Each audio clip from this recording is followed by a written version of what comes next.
Salut, c'est Fanny Paquette, vous êtes à Pas sorti du bois. Si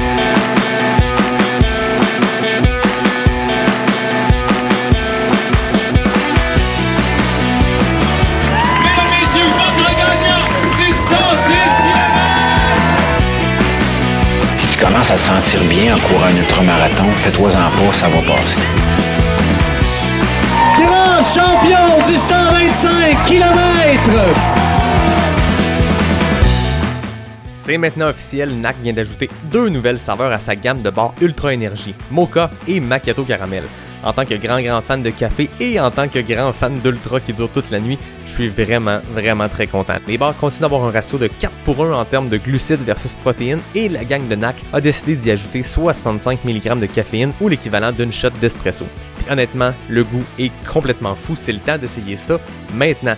Va sur le nacbar.com, remplis ton panier et utilise le code promo pas sorti du bois pour avoir 15% lors de ton premier achat. PASSORTIDUBOIS. Merci NAC et bon épisode. Ouais, ben, on n'est pas sorti du bois, hein?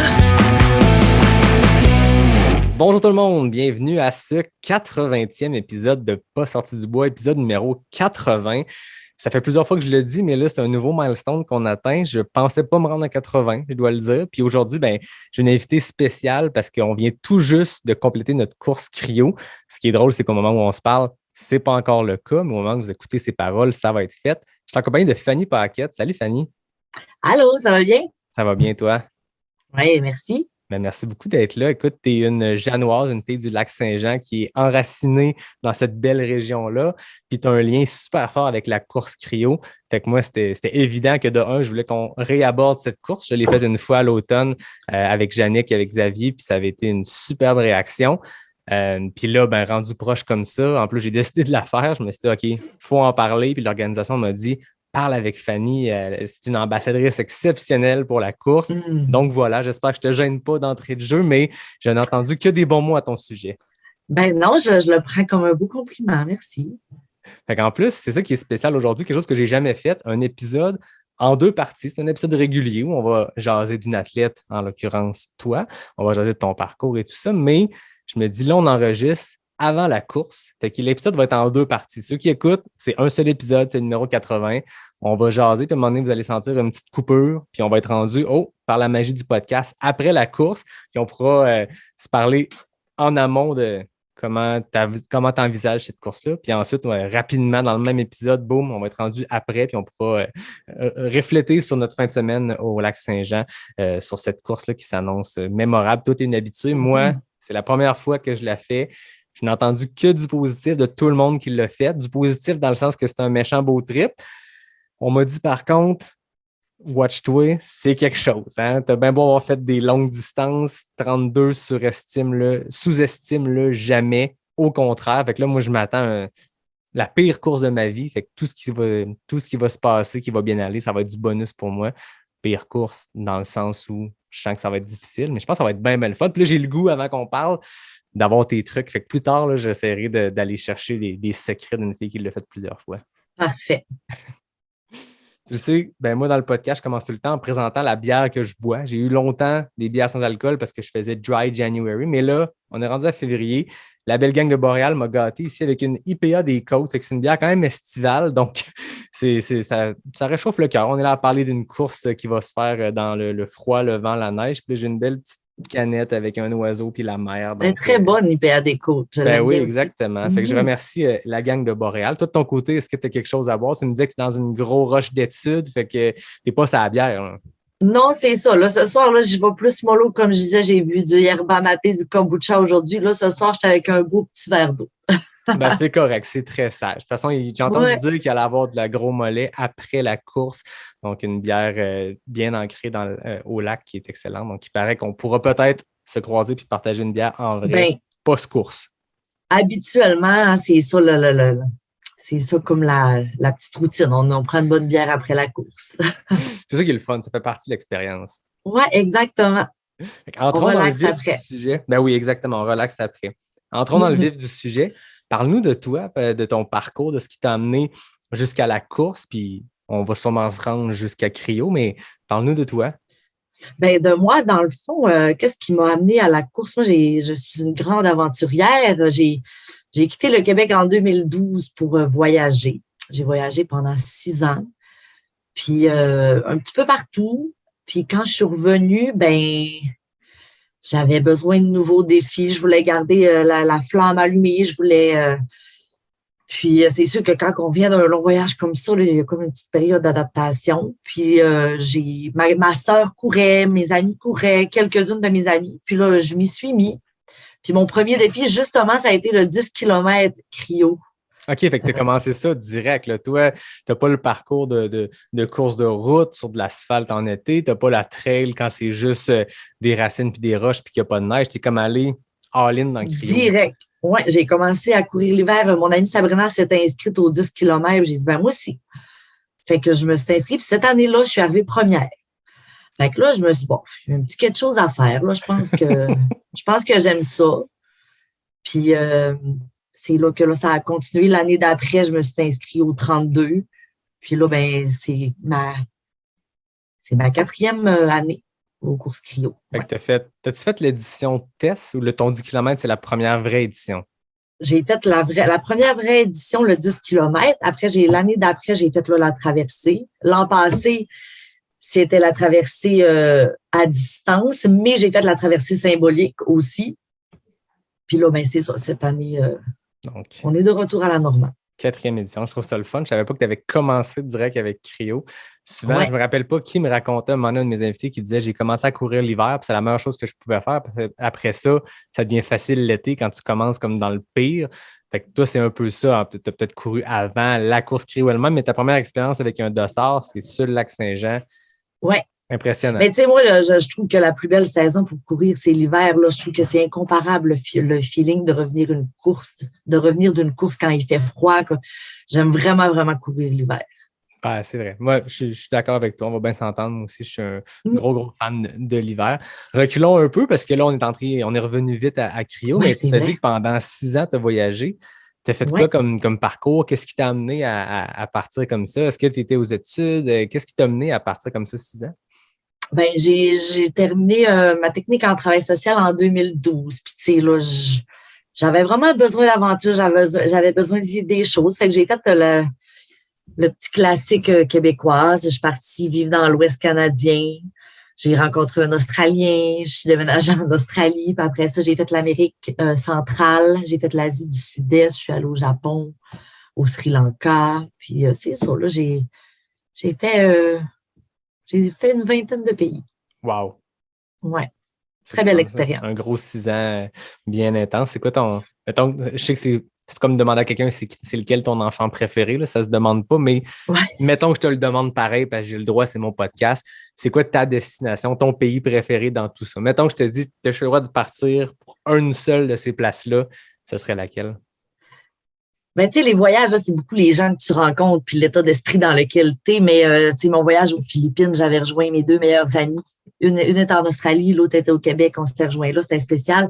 Sri Lanka, la culture, la bouffe, c'est vraiment spécial. Puis le Japon. Ce serait mes 3, ouais. Correct, tu as le droit, tu es l'invité, tu as le droit de twister mes règles et de m'en répondre 3. Ouais. J'accepte cette belle réponse-là. Parfait. Fait à quel moment tu as mis une première paire d'espadrilles et tu es parti à la course? Parce que là, tu te dis, je reviens de voyage, j'ai le goût de l'aventure, l'expédition, un petit vide à combler. Est-ce qu'on était déjà quelques mois avant cryo ou c'était un peu avant? C'était en octobre. OK, puis la course était en février. Ouais. OK. C'était en octobre. Ben, tu sais, là, je me souviens, j'étais pas guérie pendant tout. J'avais un coton ouaté vert. Puis, c'est ça, j'étais juste partie. Puis ça avait vraiment bien été. Puis, c'est ça, après, ben là, j'ai pas arrêté vraiment. Puis, les distances ont augmenté. Mais ouais, j'ai commencé à peu près plus sérieusement à courir parce que j'ai toujours aimé bouger, j'ai toujours aimé faire du sport. Mais sérieusement à courir, là, c'était dans le mois d'octobre avant la course. Puis, à quel moment tu as senti qu'il y avait une piqûre, il y avait quelque chose qui s'était passé? Parce que tous les coureurs, les coureuses, il y a un moment où on le fait parce qu'il faut le faire, parce qu'on veut bouger, parce qu'on veut être actif. Puis il y a un moment que tu comprends, OK, là, je suis accroché. Est-ce que tu as ce souvenir-là de quelque chose qui est rattaché à. Tu as un souvenir qui est rattaché à ce moment-là? Ben, tu sais, c'est ça, c'est vraiment cryo. le feeling de la ligne de départ, le feeling de la ligne d'arrivée, le sentiment qu'on ressent après, tu sais, ben, aussi, moi, c'était le podium cette fois-là. C'est, tu sais, la sensation de réaliser qu'est-ce que ton corps est capable de faire. Tu sais, tu fais comme, OK, là, quand que tu y mets, oui, ton corps, mais ta tête aussi, tu es capable de faire, ben, en fait, tout ce que tu veux. Fait que, ouais, ça a vraiment été Cryo là, qui m'a vraiment donné la piqûre pour de vrai. Là, tu es rendu une coureuse d'expérience par rapport à Cryo, mais cette première édition-là, 10 km, on se lance sur le lac. Est-ce que tu avais lu? Est-ce que tu avais consulté des gens qui avaient déjà couru? Est-ce que tu es parti? Tu as fait des erreurs de débutante pour cette première édition-là? Ben, beaucoup d'erreurs de débutante. Tu sais, c'est sûr que c'était un 10. Fait que, bon, les erreurs là, sont sur un 10, sont facilement réparables. Là. Ils n'ont pas beaucoup d'impact. C'est pas comme quand tu fais un 35 ou un 40. Là, mais partir trop vite. Puis là, ben là, un moment donné, j'étais dans la course, puis j'étais à moitié morte, mais je voulais garder ma première place chez les femmes. Fait que, partir trop vite. Ça, je pense qu'on a tous déjà fait cette erreur-là. Le but, c'est la constance. Ça, c'est pas de se brûler. Mais sinon, je dirais que j'ai vraiment bien géré. Puis est-ce que tu avais des raquettes, cette première édition-là? Non. OK. Non, mais le parcours du 10, il est toujours plus balisé. En tout cas, là, le trajet a changé cette année, mais le parcours du 10, il était bien balisé. OK. Fait que, ça, j'aurais probablement été encore plus vite avec des raquettes, mais il n'y avait pas beaucoup de gens qui l'avaient, là, qui en avaient des raquettes sur le 10. OK. Puis de cette première expérience-là, de cette première place-là, à quel moment tu t'es dit, OK, l'an prochain, je fais la grande traversée, je triple la distance, puis je fais le 32 qui, en fait, je pense, n'est pas tout à fait un 32, le classique course de trail qui est arrondi par le bas. 33, ouais, 34? L'année passée, ma montre, elle me dit 35. OK, quand même. Fait que c'est ça. Mais en fait, là, ça a été tout un processus parce que je me souviens, j'étais arrivée du 10, puis là, les premiers 32 arrivaient, puis je les regardais, puis je me disais jamais je vais faire ça. Oublie ça. Tu sais, là, ils arrivent, le visage tout gelé, de la glace, sont morts, sont vidés, tu sais. Sont heureux, mais sont morts, tu sais. Puis là, je m'étais dit, jamais je vais faire ça. Puis là, ben, une chose en amène une autre. Tu sais, le printemps arrive, la course des Pichoux, mon premier demi-marathon qui a vraiment bien été pour un demi-marathon. J'ai été plus engagée dans le club de course de ma ville. Puis là, c'est ça, c'est vers là, c'est 6 mois, 7 mois après, je me suis dit, je m'essaye, est-ce que je m'essaye? Puis je commençais à l'université cette année-là. Fait que là, je me disais, est-ce que là, je m'en demande trop? T'sais, moi, ma mère, elle a toujours dit, quand j'ai de quoi dans la tête, je l'ai pas dans les pieds. Des fois, je m'en vais comme trop dans mon assiette. Je me suis dit, je me lance. Puis le processus, tu sais, là, j'étais inscrite sur le portail. Puis là, je n'étais pas certaine encore. Puis là, un moment donné, j'ai reçu un premier don. Là, je me dis, OK, là, il est trop tard.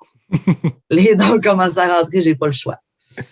Il y a ça, hein, quand on se commet sur quelque chose, des fois, c'est autant positif que négatif. On a l'idée en tête, puis maintenant, on décide, OK, je m'inscris, je paye, j'achète le dessert, ou je le dis. Première fois que tu le dis, ça devient comme vrai dans l'univers pour les gens autour de toi, puis on s'entend. C'est pas à tout prix, mais quand tu le dis, des fois, quand on était peut-être dur un peu, on a de la misère. L'orgueil. Ouais, c'est ça. Ouais. Ouais. Fait que là, c'est ça, c'est ma voisine d'en face qui m'a fait le premier don. Fait que là, j'ai dit, bon, ben, Caro, c'est fait. Je me lance. Puis comment tu t'es préparé? Est-ce que tu as adapté ton entraînement pour cette deuxième édition-là ou cette deuxième tentative-là pour toi? Oui, ben tu sais, après justement ma première expérience cryo, là, c'est ça, j'ai commencé à aller au club de course de ma ville, le club du 1000. Puis j'ai commencé à me faire des programmes d'entraînement par le coach Jocelyn. Puis dans le fond, c'est ça, Jocelyn, depuis ce temps-là, il me fait mes programmes, là, ça fait 3 ans. Fait que tu sais, j'ai vraiment une belle relation avec, une belle communication. Quand je me sens fatiguée ou quoi que ce soit, il adapte mes programmes. Puis tu sais, peut-être que ce premier 32-là, il était tôt dans ma carrière de coureuse, mais j'ai tellement appris, puis je regarde tout le chemin que j'ai fait depuis, puis c'est fou. Là. Tu sais, on parle des erreurs de débutants, justement, l'alimentation, l'hydratation, l'entraînement, le repos qui est autant important que l'entraînement, toutes ces choses-là. Ouais, fait que c'est ça. Je suis bien accompagnée dans tout ça quand même. Puis pour ce premier 32-là, est-ce que tu considères que ça avait bien été? Ça avait vraiment bien été. Moi, là, en course, là, j'ai un mental. Là, mes amis m'appellent 45, 50, 60 là, parce que le jour d'une compétition, ma tête, mon corps, on dirait que je suis toujours à mon maximum. Je pars et j'arrêterai jamais. Fait que oui, ça a vraiment bien été pour une première expérience. L'année passée, ça a vraiment bien été aussi. Puis là, cette année, c'est ça. J'ai hâte de voir. J'ai pris beaucoup de force, beaucoup de rapidité. Ouais. Intéressant. Ce premier 32-là, est-ce que tu avais déjà parcouru une distance semblable à ce moment-là? Tu sais, tu dis que tu as monté vite. Fais-tu ton premier 32 km point? Oui, bien, dans le fond, j'avais fait un demi-marathon officiel là, sur route à Québec. Mais tu sais, sinon, les plus longs que j'avais fait, ben, j'avais fait un 25 là, en raquette dans mes entraînements pour cryo. OK. Un peu la stratégie marathon de faire une longue qui se rapproche de la distance du jour J. Mais qui n'est pas trop. Ouais. Se garder une petite zone comment dire, d'inconnu qu'on découvre pendant la course. T'as-tu pogné un mur dans ce 32 km-là? T'as-tu eu un moment où ça allait pas du tout ou c'était comme journée parfaite? Non, ça a vraiment bien été. Puis, tu sais, cette année-là, on le faisait en équipe de 3. On était 3 filles à le faire, moi, Jade et Catherine. Puis, tu sais, ça a vraiment bien été. Comme je dis, j'ai pas pogné de mur. Mais avec le recul, my God, que je me donnais pas de chance en mangeant pas puis en buvant pas d'eau. Les gourdes de ma veste, ben clairement pas assez pour la distance. En plus, il y a ça l'hiver aussi. On dirait qu'on ne sait pas qu'on a soif. On ne sait pas qu'on a faim. Tu sais, des fois, il faut que tu pousses un peu, mais ça fait toute la différence. Tu sais, j'ai pas pogné de mur, mais je me suis vraiment pas facilité la tâche. Clairement, j'étais déshydratée puis j'avais pas assez mangé. C'est une question que je me posais, moi, parce que je préparais, je regardais un peu le parcours. Là. Au moment où on enregistre, demain, on a un Zoom, tous les coureurs, les coureuses, pour faire un genre de briefing pré-course quelques jours avant. Je suis en train de finaliser mon gear. J'ai fait tous les entraînements. De ce côté-là, j'ai contrôlé ce que je pouvais contrôler, les entraînements, les raquettes, toute la patente. Les gourdes, j'ai un peu de misère dans le sens où ça finit par geler. Puis, je regardais En dessous du manteau, ça gèle pas. Ouais, c'est ça que je suis en train de me dire. Puis, j'aime ça courir léger. Puis là, je voyais que sur un 32, oui, c'est une courte distance, mais il ne faut pas que je parte avec ça en tête. Mais il y a quand même des ravitaux aux 5-6 km. Fait que je me dis, est-ce qu'on peut faire cette course-là juste en s'appuyant sur l'hydratation dans les ravitaux ou toi, tu penses qu'il faut traîner quelque chose de plus? Bien, de toute façon, là, le sac, on est obligé d'avoir une veste d'hydratation. Dans le matériel obligatoire, tu es obligé d'avoir ta couverte de survie. En tout cas, le matériel obligatoire, puis pour vrai, le lac, là, c'est tellement imprévisible. Là. C'est pas... on l'a dit, vaut mieux prévenir que guérir. Moi, j'ai toujours... Ouais, vraiment, là... ouais. C'est ton conseil pour... J'ai jamais sous-estimé le pouvoir de la purée de fruits au 23e kilomètre quand tes jambes disent non. Tu sais, des fois, le ravito, il est loin, puis tu sais, c'est pas comme en trail ou sur route que... on ne sait jamais la piste, ça va ressembler à quoi. Ça va-tu être mou? Ça va-tu être dur? Ça va-tu... Je pense que vaut mieux être bien préparé. Ben, tu vois, j'apprends de toi. Je suis content qu'on se parle avant et pas juste après. Ben, parce que c'est ça qui est de l'inconnu. Puis je pense que c'est ça qui me motive autant pour cette course-là parce que, je veux dire, j'ai augmenté rapidement les distances, j'ai progressé dans les distances de course et tout ça les dernières années, mais quand on reste en trail au Québec, c'est de la trail au Québec. Je ne veux pas diminuer quoi que ce soit. Je suis très fier du build-up que j'ai fait de course, mais ça reste qu'entre un 80 et un 125, ça se passe seulement sur la distance, la différence. Dans le sens que quand tu connais le parcours, quand tu sais, au Québec, ça va être des trails techniques, il va y avoir de la racine, il va y avoir de la roche, il va y avoir des ravitaux, ça se peut qu'il fasse un peu chaud, ça se peut qu'il fasse un peu froid, tu te traînes une petite veste. Ça finit que la plupart des paramètres sont les mêmes. Les paramètres qui changent, c'est la distance, c'est le dénivelé. Bref, entre faire un 80 à Ricana puis un 125 à Ricana ou un 80 à Bromont puis un 160, c'est des paramètres que tu connais. Quand tu as fait ton 80 à Bromont, l'année d'après, ben, tu fais le double, mais ça reste que c'est les mêmes paramètres, les mêmes ravitaux. Là, c'est de quoi qui est complètement différent. J'ai fait l'entrée. Non, vas-y, excuse. Non, j'allais dire. Non, c'est ça. Ouais, vas-y. C'est à toi. À mon tour. C'est ça, j'ai fait la trail de la Nuit Polaire il y a une couple d'années, il y a 2 ans. Mais tu sais, c'est un 21 qui est très roulant, très rapide. Tu le fais quasiment. Cette année-là, en tout cas, ça se faisait quasiment dans un temps de route. Fait que tu n'as pas les paramètres que là, on a. Tu sais, quand tu es dans le bois en trail, tu le sais, là, je veux dire, courir l'hiver en trail, c'est trippant, mais tu es à l'abri des éléments, tu es à l'abri du vent. Tu l'as des fois de face, mais des fois, tu ne l'as plus. Là, c'est débile. Je voyais des photos, là, j'étais allé lire, puis on dirait que je me hype de cette façon-là. Je vais voir des photos, là, tu sais, c'est au centre de l'univers, il n'y a rien à 15 km à la ronde, tu es tout C'est un seul. désert.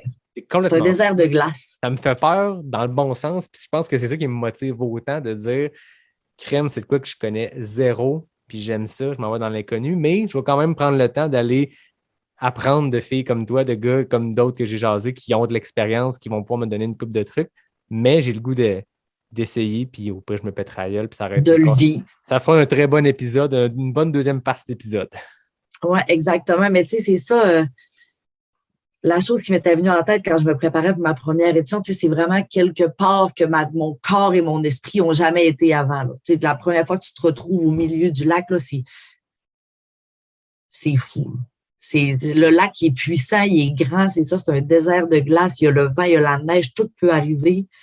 Tu sais, l'année passée, là, quand j'ai fait la traversée symbolique, pendant 23 kilomètres, peut-être un petit peu moins, j'ai eu le vent d'en face.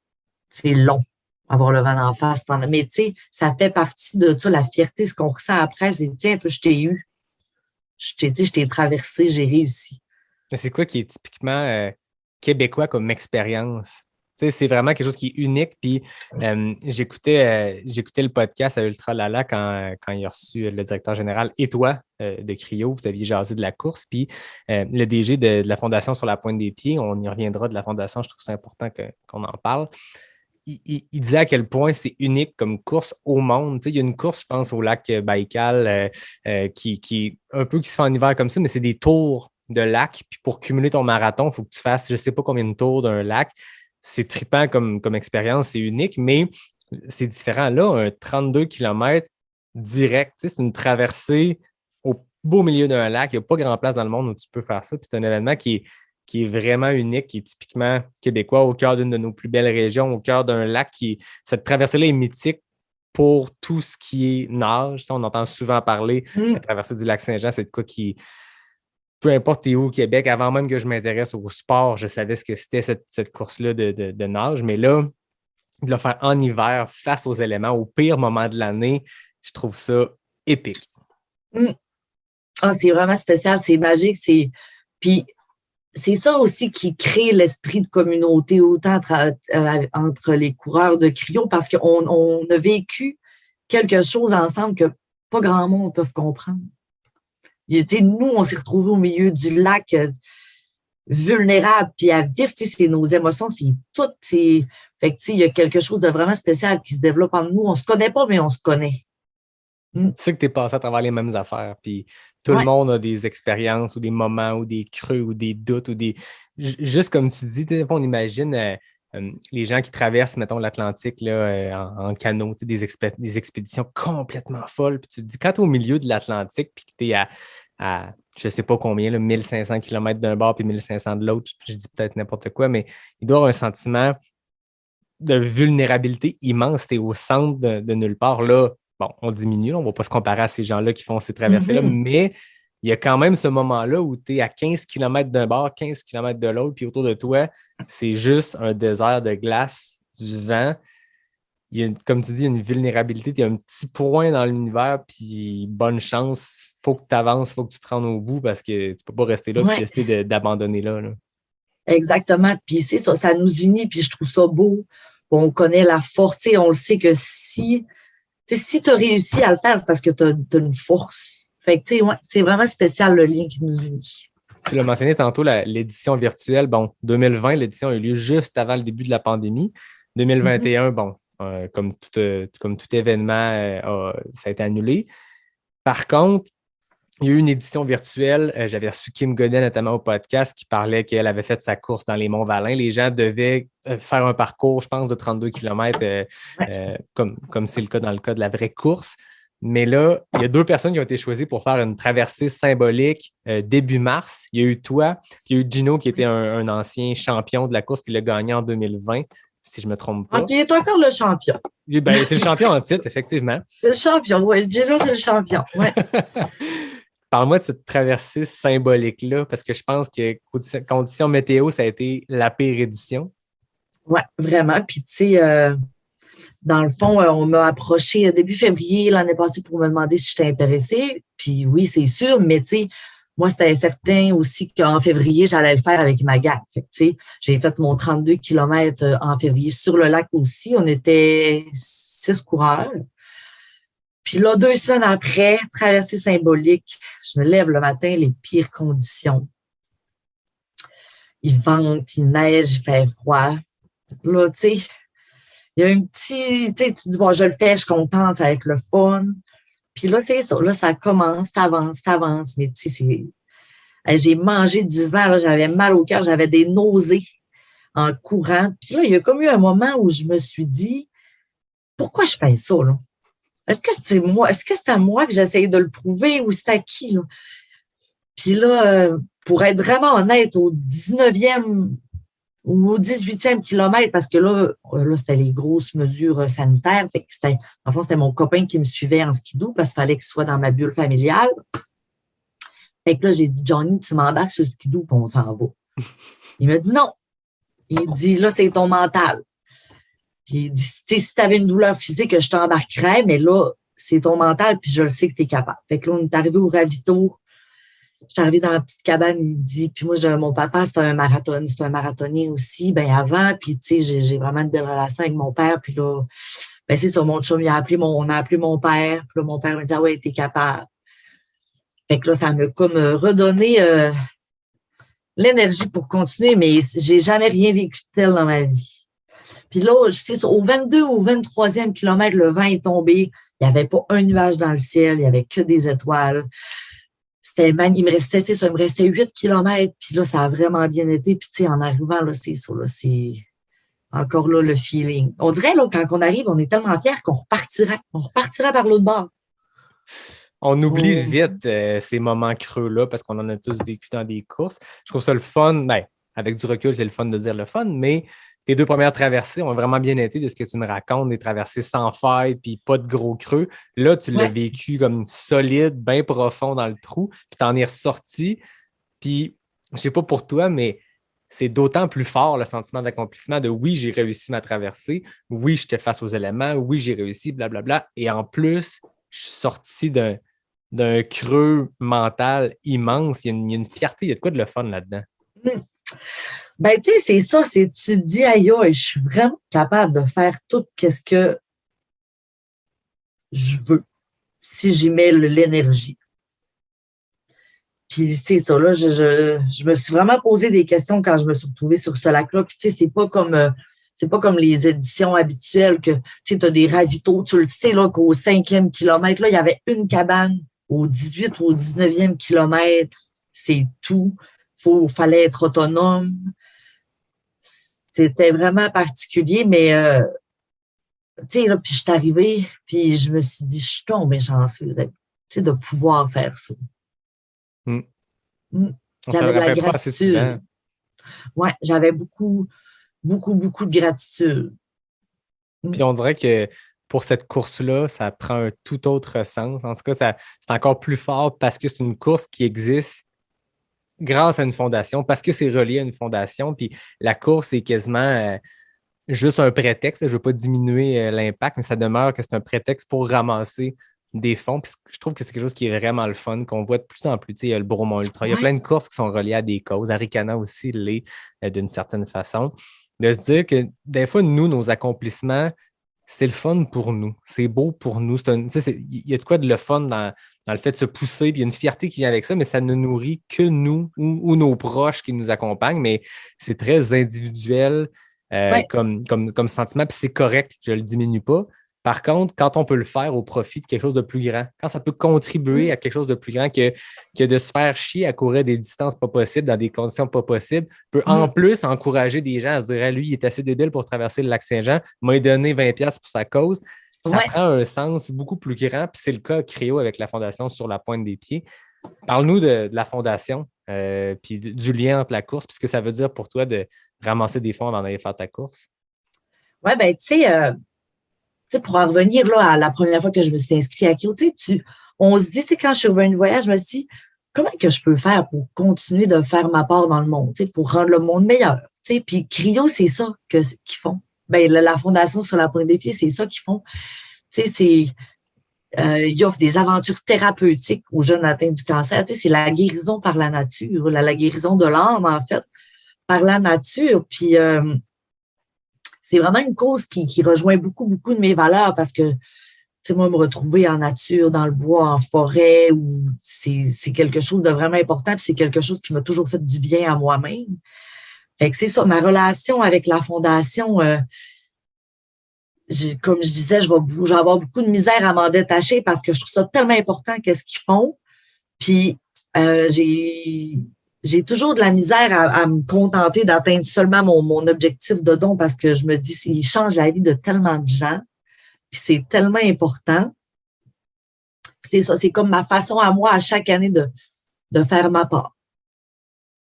Ah, tu l'as dit, c'est ça, c'est sur la pointe des pieds, on dirait qu'ils viennent pas combler un vide dans la société, mais je pense que beaucoup, beaucoup de gens atteints du cancer ont des ressources, mais c'est des gens plus avancés en âge, puis c'est des ressources qui sont essentielles, on s'entend. Mais les adolescents tombent dans une espèce de, je ne sais pas comment dire, un trou dans le système où peut-être que, oui, on va les guérir, puis bon, le support pour guérir physiquement de cette maladie-là, du cancer qu'ils ont, mais ça va plus loin que ça. On le sait, l'adolescence est un moment déterminant dans la vie. C'est là que tu te construis comme futur adulte. Tu sais, je veux dire, de 0 à 18 ans, il y a beaucoup de choses qui se passent, mais on dirait que cette tranche d'âge-là, l'adolescence, c'est déterminant. Puis, moi, j'ai même une pensée plus loin que ça avec la pandémie. Je trouve ça super triste ce qui se passe. Il y a plein de choses tristes qui se passent dans les gens qui travaillent dans le milieu de la santé. On est avec vous en pensée, puis maudit qu'on est chanceux de vous avoir, mais je pensais aussi à ces adolescents-là qui vivent pas. On s'entend, c'est rien comparé à vivre avec un cancer, mais c'est un moment tellement important dans la vie, l'adolescence, puis ces jeunes-là perdent beaucoup de sociabilité en ce moment, puis il y en a plein qui ça les affectera peut-être pas à long terme, il y en a que oui. Mais pour revenir à ce qu'on disait, le cancer, oui, il y a une guérison physique, mais je pense que ce que Sur la pointe des pieds amène, c'est une guérison aussi de l'âme.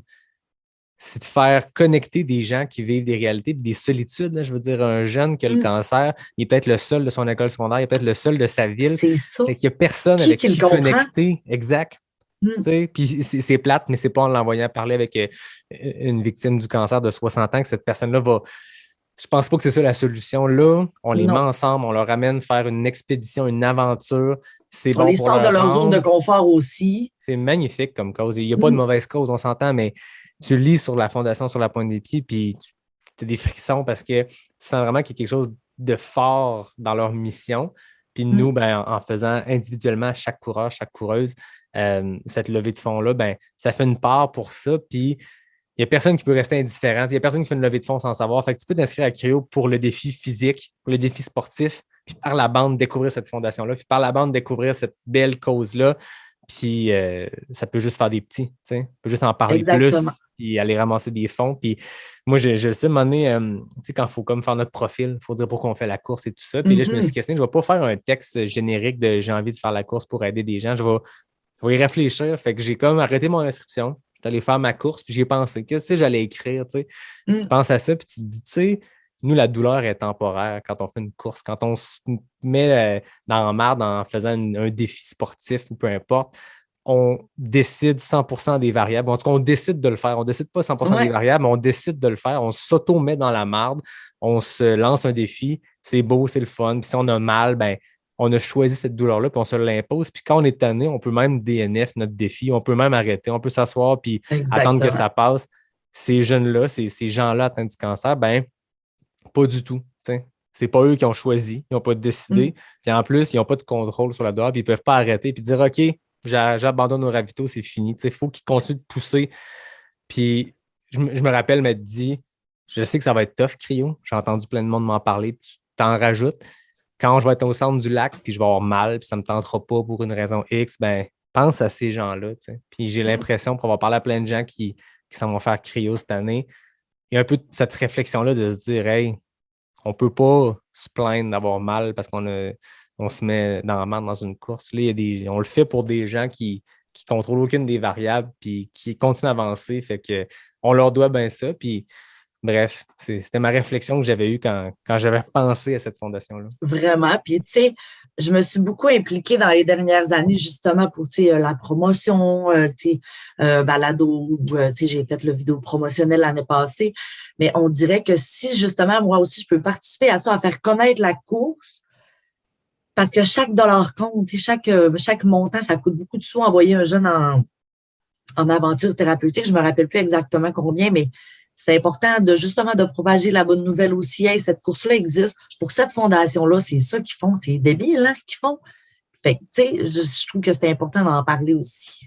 Exact. Puis ça se ramasse vraiment facilement. Pour vrai, je ne veux pas diminuer le fait qu'on doit ramasser des fonds et tout, mais 1 000 $ par coureur, par coureuse, ça se ramasse vraiment facilement. Tu te dis que tu vas faire un défi de fou, tu as du monde qui font « Hey, t'es un malade, voici 20$. » Puis, si tu parles un peu de la cause, il y a quelque chose de tellement fort là-dedans, puis tellement relié avec notre sport. Je veux dire, je ne sais pas pour toi, moi, je suis entouré de gens qui sont passionnés de plein air et d'aventure. On le sait, l'effet que ça a sur nos petites vies où on n'a peut-être pas à combattre une maladie. Puis on le sait qu'une journée que tu fais le moins bien, on va finir avec une petite run dans le bois, puis ça te repète, puis t'es parti.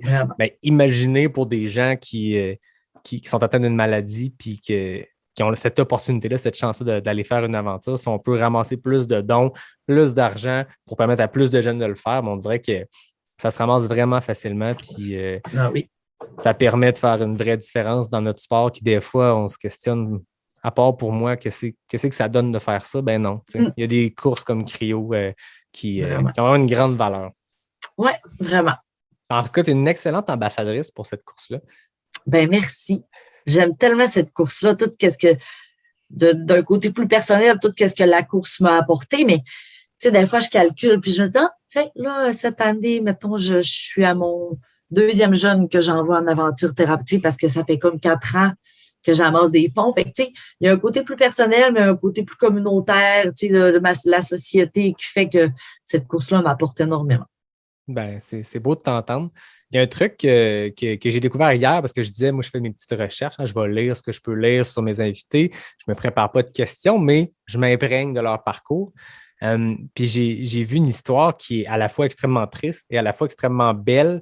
Moi, j'avais entendu parler de Mylène Paquette, une coureuse de trail qui était en Gaspésie l'année passée, une course à percée, qui était prévu qu'il allait faire Cryo, qui est décédée tragiquement dans un accident dans le temps des fêtes. Moi, je n'ai pas allumé Mylène Paquette, Fanny Paquette, même nom de famille. Puis, en faisant ma recherche, en disant, OK, je vais aller voir qu'est-ce qui s'est passé dans la dernière course pour Fanny, j'ai découvert que tu faisais partie de la famille de Mylène, puis qu'il y a un beau mouvement qui se crée dans la famille immédiate de cette coureuse-là pour cette année avec Cryo. Parle-moi-en de ce que tu veux en dire. Là. Je ne veux pas te mettre en the spot comme ça, mais vas-y. Ben, Mylène, c'était une femme au grand cœur, puis elle adorait les enfants. Elle avait 2 jeunes enfants elle-même. Elle était éducatrice en milieu scolaire. Son rêve, c'était d'être enseignante en éducation physique. Puis elle travaillait fort pour éventuellement y arriver. Puis c'est ça, cette année, elle était inscrite à sa première traversée. Avant ça, elle faisait le défi de Leucan, l'ultramarathon Leucan. Tu sais, chaque année, elle avait son défi. Puis c'est ça, elle est décédée le 25 décembre. Puis la famille a voulu honorer son inscription pour Cryo. Puis c'est ça, dans le fond, à ce jour, puis Cryo qui a participé, l'organisation Cryo qui a participé, encore une fois, sont tellement hautes.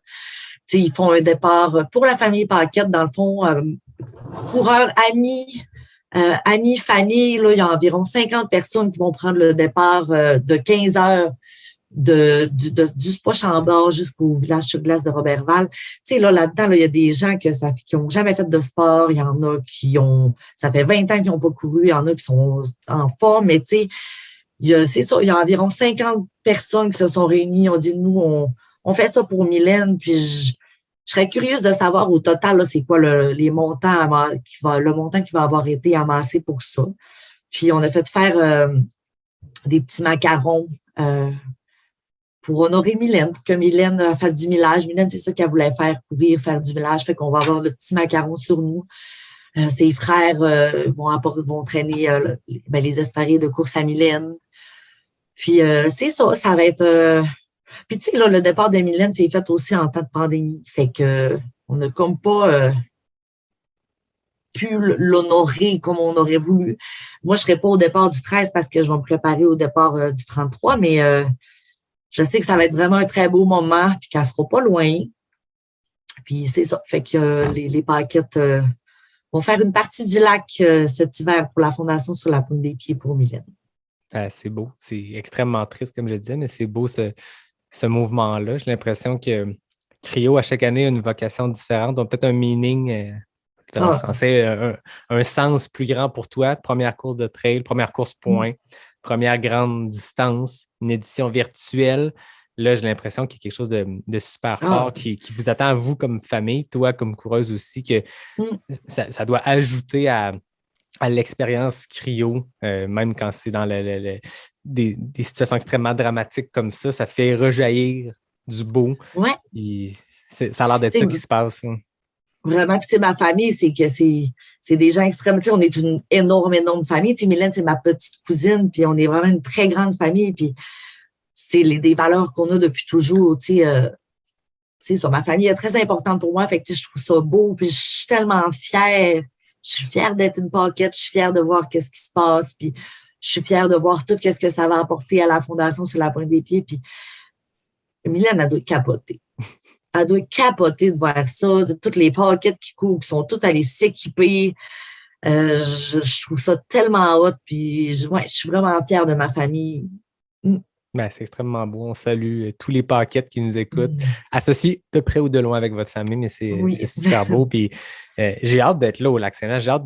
J'ai entendu beaucoup parler de la course cryo pour aussi toutes les, comme tu le disais, la communauté, mais le village à l'arrivée. Il y a quelque chose de très, très fort, je pense, puis de typiquement janois. Je pense que le Lac-Saint-Jean, c'est une région qui est connue pour sa très, très grande fierté. Le Lac-Saint-Jean est mythique pour le Québec, mais est un symbole extrêmement fort pour les gens de cette région-là. J'ai l'impression que c'est beau chez nous. Ben oui, puis tout ce qui se passe autour du lac vibre au rythme de cette course-là dans le temps de la course, les villages à l'arrivée, au départ. J'ai vraiment très hâte de ressentir ça. J'en entends beaucoup parler, tu en parles merveilleusement bien, mais on dirait que c'est une belle continuité de ce qu'on voit en trail. Tu en as fait d'autres des courses, je ne sais pas si tu l'as senti. C'est plus gros peut-être des événements comme Arikana par rapport à Cryo qui est un peu plus intime. Mais l'esprit de communauté est toujours là. C'est ça qui est hot avec la course en trail. Tout le monde devient tes amis tout d'un coup. Ben oui. C'est ça que j'ai vu, c'est que là, par rapport à Cryo, tu as découvert la course, la trail, mais là, tu t'es lancé sur des longues distances, sur des distances ultra avec Arikana, avec le trail du Grand-Duc aussi. Parle-moi de cette découverte-là de la trail à travers ton expérience Cryo, puis là, de te lancer dans des événements d'été. C'est plus facile quand il n'y a pas de neige puis de vent de face. Ben, il y a d'autres défis, là, la montagne noire, là, à Arikana, là, c'est d'autres défis, mais c'est tellement le fun, puis c'est ça, c'est la piqûre, là, c'est l'adrénaline, les montées, les cuisses qui brûlent, puis le feeling d'après la bière en finissant la course, puis tout ça, ça m'a vraiment donné une piqûre, là, pour, c'est sûr que mes études prennent une grande place dans ma vie, fait que, cet été, j'augmenterai pas mes distances. Je vais rester à 35, 40, 45. Mais éventuellement, là, j'aimerais vraiment ça tomber dans les ultras. Puis, mais déjà, déjà, le 42 d'Arikana, je pense que les définitions diffèrent d'une personne à l'autre, mais je pense qu'il est 43.1, le UTHC 42. Fait que t'es dans la distance ultra, t'es dans la... C'est tannant, hein, ces petits 1 km de plus, 2 km de plus. C'est les pires. Mais là, tu m'as préparé, là, j'ai compris que le 32 km de Cryo, c'était plus un 34, des fois 35. Fait que d'ici, là, il me reste encore une semaine, là, je vais me minder, c'est un 35, c'est un 35. Au pire, ça sera 34. C'est un 35. Ouais, c'est ça. Même, je suis retournée voir dans mon application, je suis retournée voir sur mon Strava, puis ma montre, elle me bel et bien dit 35. Puis là, est-ce que le parcours cette année est différent de ce qui se faisait avant? Bien, c'est ça. Dans le fond, là, la première année que j'ai fait la traversée officielle, là, c'était du centre touristique de Vauvert jusqu'à Roberval. Fait que ça, c'était 32 points quelques. Après ça, l'année passée, là, la traversée symbolique, c'était vraiment un nouveau trajet. C'était de Saint-Gédéon à Roberval. Dans le fond, c'est le trajet qu'on fait cette année. C'est pour ça que je suis pas mal certaine que c'est 35. À moins qu'il ait changé le petit virage avant, là, mais...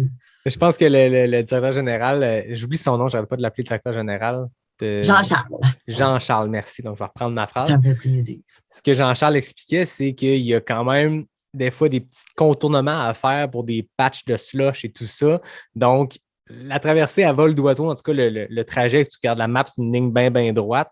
C'est 32, ben ça bifurque, mais tu comprends, le trajet classique est 32. Mais c'est sûr que si tu contournes plein de sections, ça doit cumuler un petit peu plus. Puis écoute, ça fait partie du charme des ultras ou de la course en sentier point d'avoir la distance sur papier, d'avoir la distance sur ta montre. Puis moi, j'aime toujours ça. On parlait du Gaspésia tantôt, ben, on en a parlé rapidement. Je me rappelle le lendemain de cette course-là, puis tout le monde était comme « Hey, qu'est-ce que tu avais sur ta montre? Qu'est-ce que tu avais sur ta montre? » Puis tout le monde, de base, a des choses différentes parce qu'il y a des sections, pas de GPS, pas de signal, fait que les montres pitchent partout. Tu as ce qui est écrit sur le site, puis tu as ce que tu vis dans la course, puis c'est correct, ça fait partie de ça. Jean-François Tappe en Gaspésie appelle ça le broche à foin de luxe. Moi, j'appelle ça la trail au Québec. Ça fait partie de la game. C'est le fun de même. C'est pas 42,195 comme un marathon. Il y a une petite marge d'erreur, puis on aime ça. On a du fun dans la marge d'erreur. Exactement. Puis des fois, un 33 semble être un 50, puis des fois, un 42 semble être un 20. C'est tout est relatif. Tout est relatif. On se souhaite une belle température. En ce moment, il annonce de la neige, mais bon, après ça, on était quand même plusieurs jours. En fait, dans les faits, on est 10 jours avant la course, 11 jours. Fait que, 11 jours demain, le décompte commence. Les prévisions mathématiques, les prévisions météorologiques sont inexactes, on s'entend. Toujours, on va le vivre quand on va le vivre. On va amener ce qu'il faut. Est-ce que tu cours avec des lunettes de ski? Non. OK. Parce que je vois plein de monde se préparer avec ça, puis moi, j'en ai, sont vieilles, sont pétées. J'ai jamais pratiqué avec ça. J'aime ça, moi, avoir des petits sourcils glacés à la fin. Fait que... Non, je viens tout glacé. Je l'ai déjà essayé, ça a embu, ça a gossé l'eau, ça fait mal à la tête. Tu sais, si le soleil est vraiment fort au début, tu sais, parce qu'on part à 4 heures, là, je vais avoir des lunettes de soleil, mais tu sais, il faut vraiment que le soleil me dérange pour en mettre. Je comprends. Ben, tu me rassures. Quand je valide plein de choses avec toi, là, je suis en train de checker mon matériel obligatoire. Demain, la réunion de course. Que je me sens vraiment comme la veille de mon premier ultra.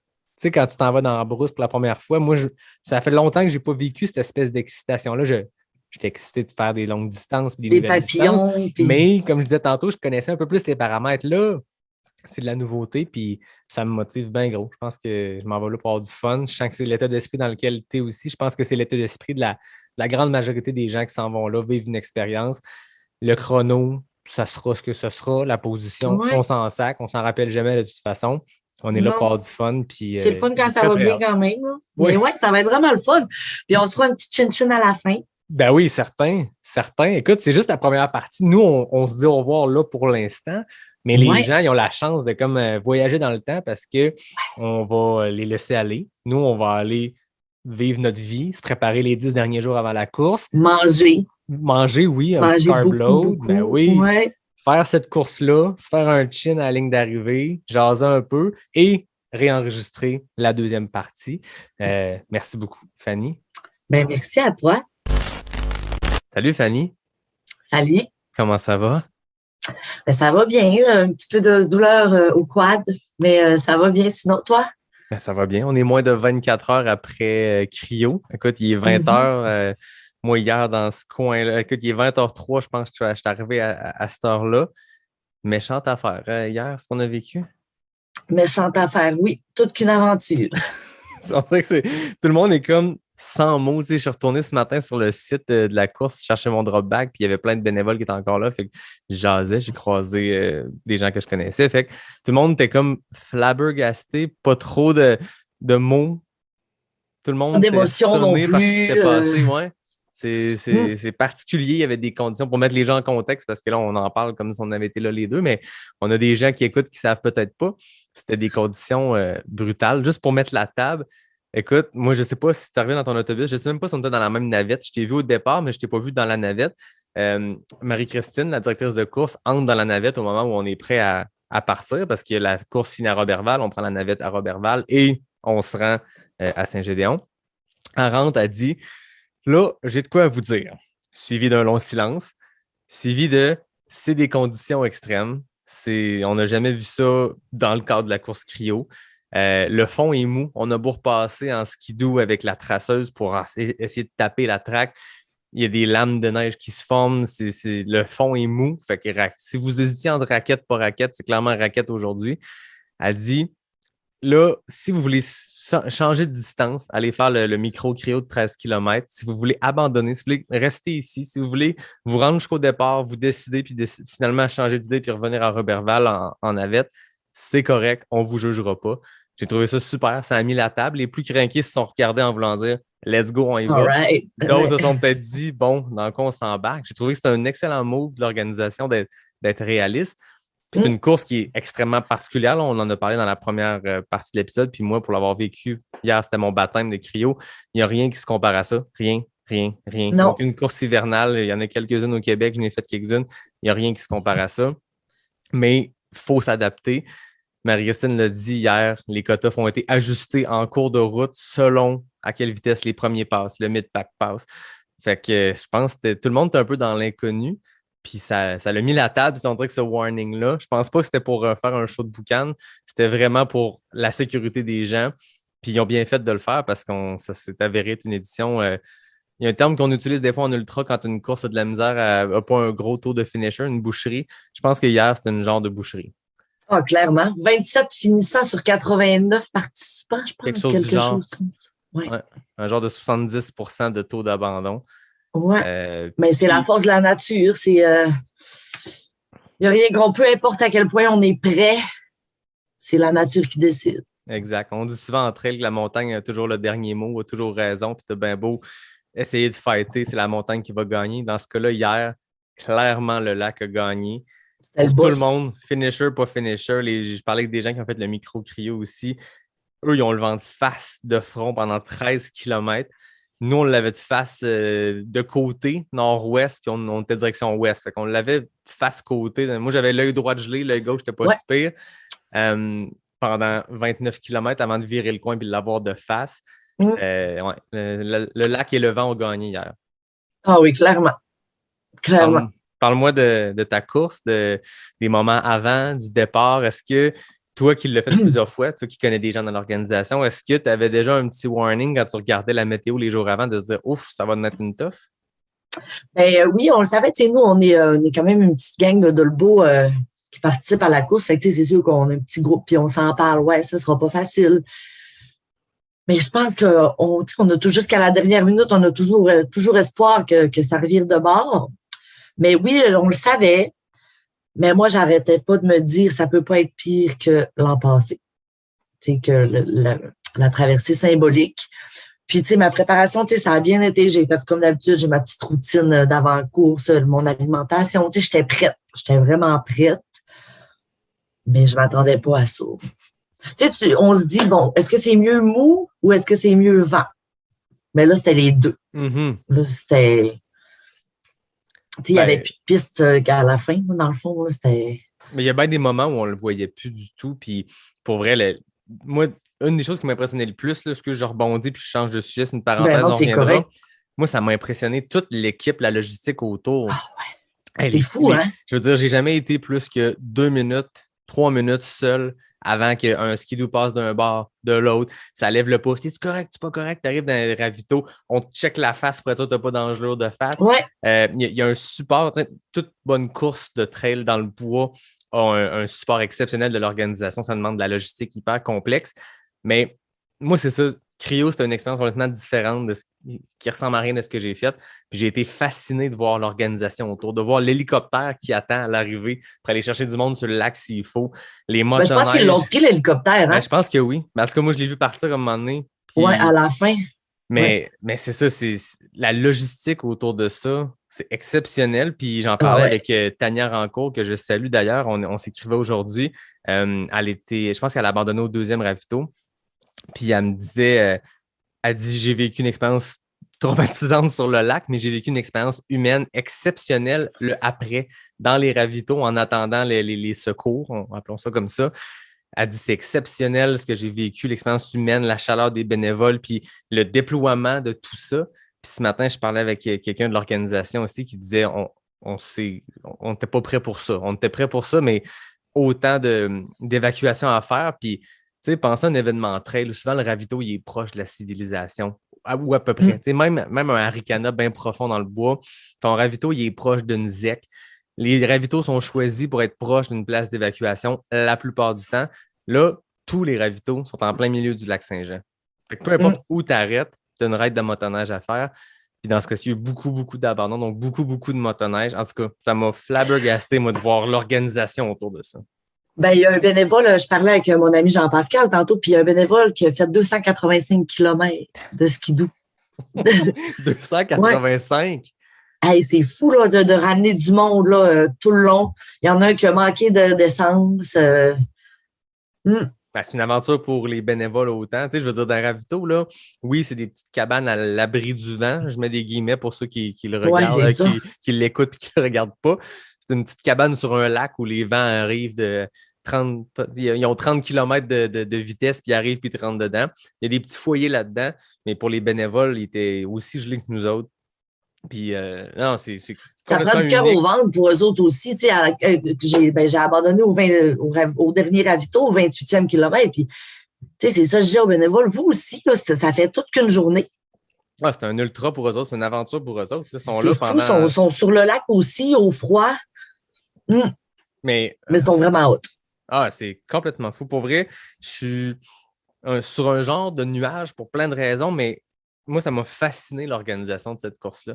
L'équipe autour, la chaleur de l'équipe. Tu sais, t'arrives à la fin, tu arrives dans les ravitaillements, tu arrives après ça. Même ce matin, il y avait des bénévoles en train de ramasser encore des drop bags puis de ramasser des patentes. Puis il y a quelque chose de spécial. Je ne veux pas dire que dans d'autres courses, il n'y a pas ça. Au contraire, je pense que chaque course a son attrait, son petit côté givré, le fun. Mais il y a quelque chose de spécial qui se passe sur le village de glace de Roberval. Vraiment. Puis la course, c'est ça. C'est unique. Moi, j'ai pogné de quoi. Dans le bon sens ou dans le mauvais sens, mais... peu importe le sens, oui, c'est vraiment une expérience. Ouais. Fait que parle-moi de ta course. Là, bon, au départ, déjà en partant, on n'avait pas eu de soleil. Moi, on m'avait vanté les beaux couchers de soleil qu'on voit parce qu'on court vers l'ouest, donc on a ça d'en face. Inexistant. C'était blanc. C'était blanc. Oui.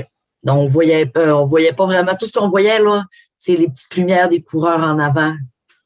C'est pas mal tout. Mais c'est ça, là, dès le départ, là, j'ai très vite réalisé que j'allais être en mode survie pendant 34 km. Fait que, tu sais, c'est un pas à la fois, t'avances. Au deuxième ravito, ben, on a perdu deux de nos compagnons. Jade et son père, là, ils ont décidé que c'était assez. Puis là, moi, je dirais que je me suis posé beaucoup de questions. Là, tu arrives au 19e kilomètre là, où on change. Fait que là, tu sais, bon, nouveau départ, tu es à sec. Puis c'est ça, là, le vent, on dirait qu'il était de pire en pire. J'avais mal au quad. C'était vraiment une bataille contre le vent, chercher la piste, chercher du dur, c'était mou. Puis au 28e kilomètre, ben, je le faisais avec ma grande sœur. Puis au 28e kilomètre, ma sœur, elle m'a comme regardé puis elle a dit tu sais, ça me dérangerait pas là si tu me disais que c'était assez. Moi, ça faisait longtemps. Tu sais, je me disais, si ma sœur l'a fini, j'étais avec ma sœur, je franchis la ligne avec ma grande sœur, mais c'était comme un travail d'équipe. Puis là, on avait tout donné, tu sais, on a abandonné au 28e kilomètre, mais j'ai pas d'amertume, je suis pas triste, j'ai tout donné qu'est-ce que j'avais. Puis c'est sûr que quand on s'inscrit à une course, on a toujours en tête un peu de franchir la ligne d'arrivée. C'est un peu le but, mais tu sais, je me sens pas... tu sais, ça, je suis pas triste, je suis vraiment fière. Puis tu sais, ma famille m'attendait à l'arrivée, mon père était là tout le long de la course pour nous accompagner. Mon filleul est même venu nous dire un petit coucou en skidoo. Fait que tu sais, c'était vraiment, vraiment une belle expérience. Mais tu sais, moi aussi, je suis comme un peu... mes émotions sont ambivalentes. J'étais un peu traumatisée, tu sais, je me suis gelé les yeux, mais en même temps, ben, c'est ça, c'est tellement une course pleine d'amour. Tu arrives au ravito, ça réchauffe le cœur de voir tous les bénévoles qui t'accueillent. T'es-tu correct? T'as-tu faim? Tu veux-tu un bouillon de poulet? Peu importe. Tu sais, c'est un mix d'émotions, mais puis je suis encore en train d'essayer de les assimiler, ces émotions-là, aujourd'hui. Puis, mes gars, mon processus, je me suis levée ce matin en disant que l'an prochain, je le faisais pas. Puis là, je suis déjà en train de changer mon discours tranquillement, pas vite. On se rappelle qu'il y a 24 heures, tu étais encore sur le lac. Donc, ouais, j'ai fait 4h53. Donc, à 20h53, crème, ça allait bien quand même, vous avanciez vite. Si tu dis qu'à 4h53, vous étiez au 28e, oui, c'était tough. J'ai aucun doute que les piles étaient à zéro rendues là, puis que la tank était vide là, pour faire des belles analogies de skidoo. Mais 4h50, il y a du monde qui ça leur a pris beaucoup plus de temps de se rendre même jusque-là. Vous rouliez quand même à une bonne vitesse. Ben, ça allait vraiment bien, mais tu sais, c'est ça, le mental, là, c'est toujours malléable. Tu sais, bon, ton mental baisse, tu bois un peu, tu manges une barre, puis ça repart un peu. Mais là, c'était physique. Les gens ne voulaient juste plus. Je courais, puis on courait, puis on dirait qu'on courait dans le vide. Ouais, ça marchait plus. Puis c'est le point tournant aussi dans cette course-là que j'ai réalisé en le faisant. Parce que la traversée, c'est comme un genre de L, dans le sens où on part vraiment direction ouest, bien ligne droite. Là. Tu regardes sur Strava, puis elle est droite en maudit la ligne. Puis au 28e, dans ce coin-là, on vire nord-ouest, direction Roberval. Puis le vent était vraiment nord-ouest. Fait que tout le long, tu l'as un peu de côté. Quand tu vires le coin, c'est un long 6 km qui reste. C'est une longue agonie jusqu'à l'arrivée. Puis ce qui est chiant aussi, c'est que tu vois Roberval. Là, tu sais à peu près c'est où. Tu sais, moi, je connais pas le coin. Proche, mais si loin. Ben, c'est ça. Tu finis par reconnaître le building. Moi, quand j'ai vu l'église, je me suis dit, hey, l'église carrée avec le pic, on ne doit pas être si loin, mais tu cours, puis elle ne bouge pas. L'église est à gauche, puis il n'y a rien qui se passe. Puis tu vois là où est l'arrivée. Ça avance pas. Là. C'est un 6 km qui est très pénible. C'est ça, ma soeur, elle me dit, Fanny a dit, il reste 6 km, mais le 6 km va prendre 1 heure. Ouais. Ça fesse. Non. Puis encore là, on était accueillis au ravito du 28e kilomètre, les manteaux, vous avez-tu froid, vous avez-tu faim, est-ce que vous avez besoin de quelque chose? C'était parfait. Là. Fait que je comprends que tu vis bien avec ta décision d'avoir arrêté. Oui, mais tu sais, c'est comme je dis, là, c'est un mix d'émotions aujourd'hui aussi, là, la fatigue, vidée d'énergie. Mais j'ai pas senti, je me suis pas posé la question une fois, est-ce que j'ai pris la bonne décision? Tu sais, je me demande encore, est-ce que j'aurais été capable? Je pense pas. Je pense pas. Ouais, puis c'est toujours la bonne décision. Dans le sens où, oui, il y a des gens qui racontent un DNF le lendemain, le surlendemain, 2 mois après, tu as des regrets. De un, moi, personnellement, je trouve que ça ne sert à rien. Point. Puis je ne juge pas les gens que ça leur arrive d'avoir des regrets. Je dis juste que dans ce cas-ci, si tu as décidé d'arrêter pendant une course, oui, des fois, ton cerveau t'envoie des signaux pour te dire d'arrêter ou peu importe. Mais à un moment donné, quand tu as passé à travers 2, 3 conversations entre toi et toi dans ta tête, puis tu as continué, puis à un moment donné, tu n'as plus de fun, tu es vidé, tu te dis ce qui reste à parcourir va être une agonie, c'est correct. T'sais. Surtout dans des conditions extrêmes comme hier, toute personne qui a décidé d'abandonner, que ce soit au premier ravito ou au dernier ravito, c'était la bonne décision. Parce que ce qui restait, peu importe était où, dans ton cas, le dernier 6 km aurait été vraiment rough. Peut-être qu'aujourd'hui, tu aurais eu fini, mais tu ne serais pas capable. Tu m'aurais dit, on repousse l'épisode, là. Pas le temps d'enregistrer, je suis trop magané. Ah, ben, oui, c'est ça. Je le regrette pas. Je me sens pas. Non, je suis vraiment fière. Puis je me suis vraiment battue. Je me suis battue jusqu'à la fin. Là, à la fin, là, c'est sur les 6 km, je les voyais comme une montagne insurmontable.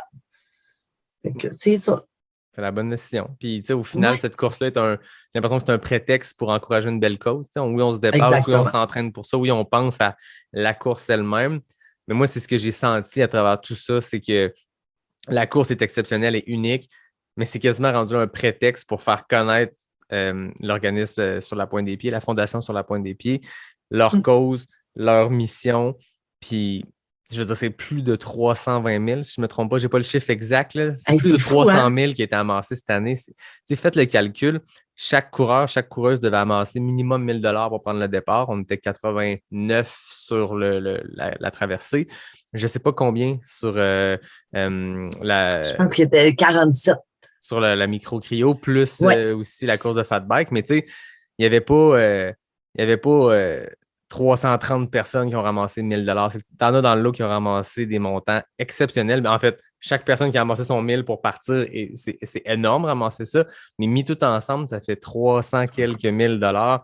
C'est ça la victoire. Tout le monde est gagnant rendu là. Exactement. C'est tellement beau. Puis c'est ça, ça va permettre à plein de monde de vivre de belles aventures. Pas aussi intenses que celles qu'on a vécues hier, mais des aventures. On leur souhaite que ce soit plus le fun. Ben, c'était le fun. Moi, j'ai le sourire dans la face tout le long, mais je ne sais pas si c'était le fun. Mais je veux dire, oui, c'était le fun, mais tu sais, mettons, j'ai adoré les ravitaux, j'ai adoré, tu sais, il y a des moments que je me dis, ah oui, c'est hot, mais tu sais, mon Dieu, que je me suis parlé. sais, un moment donné, là, c'est ça. Ouais, je me suis beaucoup, beaucoup parlé. Ben, c'est des courses qui forgent le mental. Tu sais, Ouais. dans ce sport-là, la portion physique est oui pendant l'événement, mais surtout le avant, toute la préparation physique. Rendu le jour J, si le body est prêt et s'il n'y a pas de bobo, ça se passe entre ta tête et toi. C'est là Ouais. que ça va se passer. L'entraînement va te servir, ça va t'amener, mais après ça, il y a un moment où c'est le mental qui embarque. Puis Ouais. c'est ça, tu sais, quand tu es face au vent. Puis moi, je me rappelle, je courais, je pense, avec Sylvain Lavoie, on courait un moment ensemble. C'est dur de réussir à parler pendant ce cours-là parce que tu es à bout de souffle, parce que tu es dans la Ah neige oui, molle en ça ne raquette. tente pas de parler. Mais je me rappelle y avoir dit, j'ai l'impression que je vais me coucher à soir puis juste entendre le vent. Pendant 4 heures, j'ai juste entendu du vent. C'est le seul son que j'ai entendu, puis des motoneiges, mais le vent était tellement fort. J'avais l'impression d'avoir à côté des oreilles un souffleur de feuilles, là, une espèce de machine, Ah une oui. grosse machinerie, c'est juste du vent. C'était ce son-là, sourd, intense, pendant 100% de ma course. C'est Ah oui. complètement fou. Je veux dire, un vent de 40 km/h, on a envie tout, quand on s'entraîne, à un moment donné, tu tournes une rue, oh, tu pognes un bout de vent de face, tu es dans le trail, puis à un moment donné, Tu tu l'as un prends peu de l'autre rue face, d'après, tu puis. changes. Là, c'est sans arrêt, ouais, c'était infernal. Puis, tu sais, là, quand tu es rendu au milieu du lac, là, tu vois pas trop en avant, tu vois pas autour de toi. Et là, tu te dis, je suis vraiment au milieu du lac Saint-Jean. Ouais. Ouais.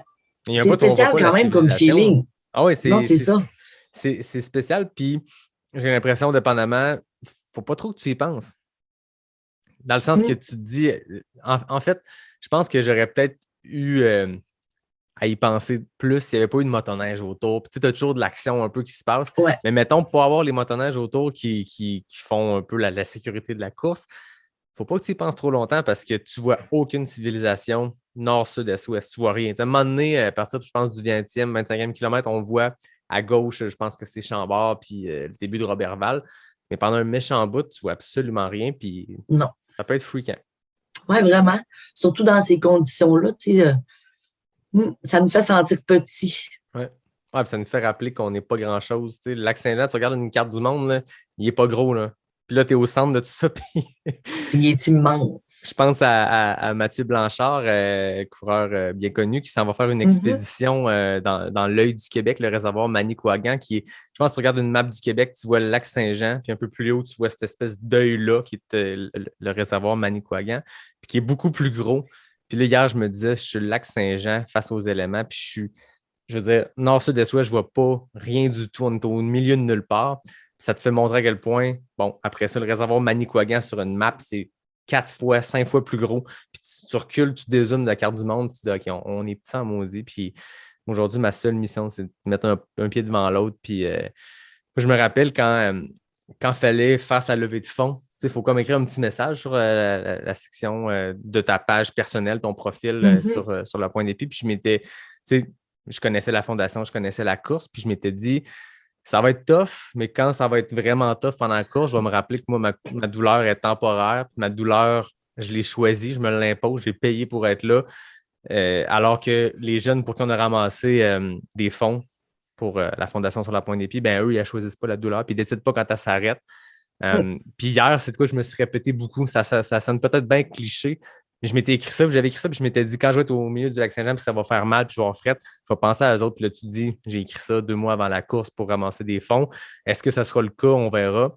Puis hier, à un moment donné, quand ça se met plus tough, instinctivement, c'est la première chose qui m'est venue en tête de me dire, hey, le tata, là, il te reste 1h30 de course, 2 heures de course, c'est rien dans une journée, c'est rien dans une vie, puis c'est rien comparé à ce que ces jeunes-là vivent. T'sais, nous, on se l'impose, puis quand je vais m'asseoir à la fin à la ligne d'arrivée, la douleur va tranquillement partir. Tranquillement, bière, pas tout de suite, mais ouais. Non, c'est ça. Mais je vais manger, puis à un moment donné, ça va faire son œuvre. Exactement.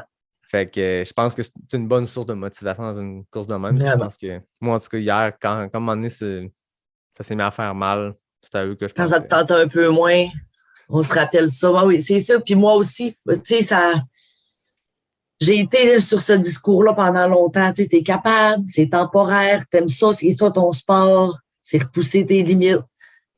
Puis, ouais.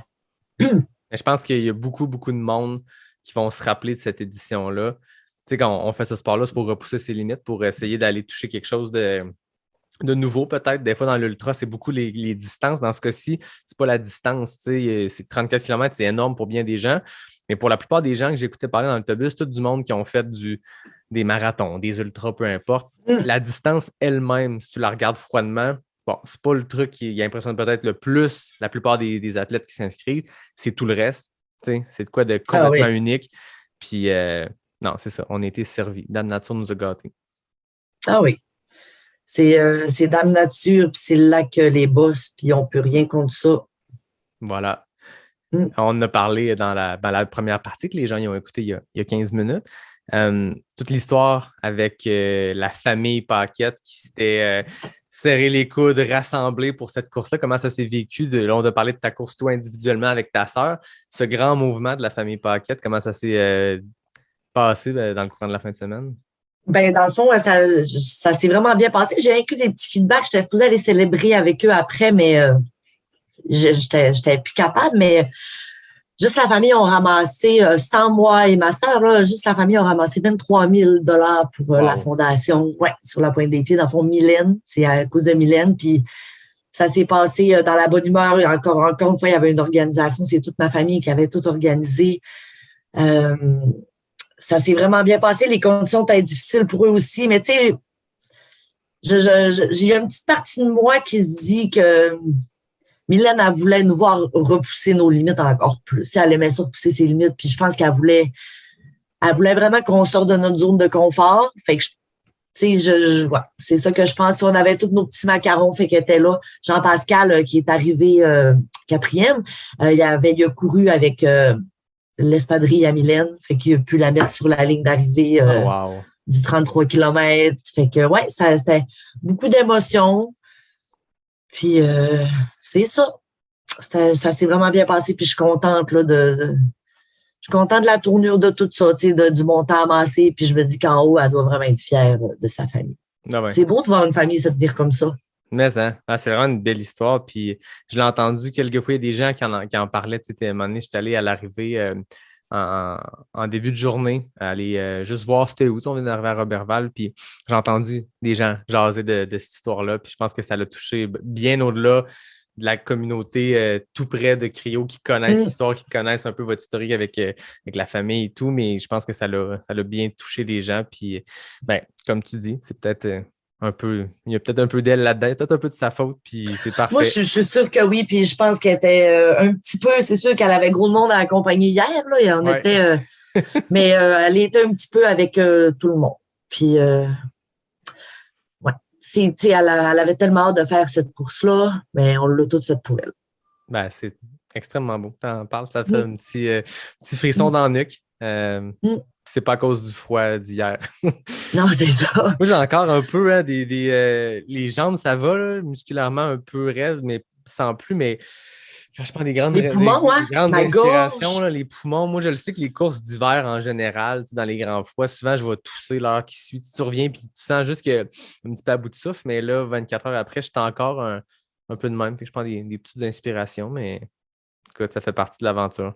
Oui, exactement. Il y a plein de petits bobos qui ressortent, mais on va tout s'en remettre. Ben oui, exactement. La douleur est temporaire. Rappelons-nous ça. Ouais. Puis... Exactement. Fait que là, tu disais que ce matin, tu avais décidé que l'an prochain, tu passais par-dessus la course. Là, finalement, la journée avance, puis tu te questionnes, est-ce qu'il va y avoir un cri? Je vais être vraiment honnête, là, qu'est-ce qui va jouer dans ma décision, c'est le parcours. Oui. Saint-Gédéon, il y a toujours un vent de face. Toujours, ça a toujours été ça. Fait que si le parcours est encore Saint-Gédéon-Roberval, je vais avoir de la misère à me motiver. S'ils font Péribonka, tu sais, comme la traversée à la nage, ben là, je vais sûrement embarquer. Péribonka, par rapport à Saint-Gédéon, c'est plus haut? Oh, Seigneur. Plus bas. Ça fait que ton vin dans quel sens, mettons?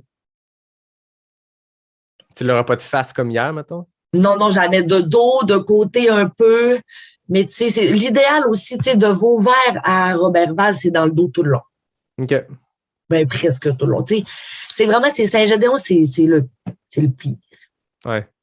Ah, tu l'as vu, on l'a vu aussi sur les chronos. Tu sais, je pense que Gino Gravel, qui a remporté la dernière édition, puis qui avait couru avec toi pour l'édition symbolique l'année passée, il avait gagné en genre 3h03.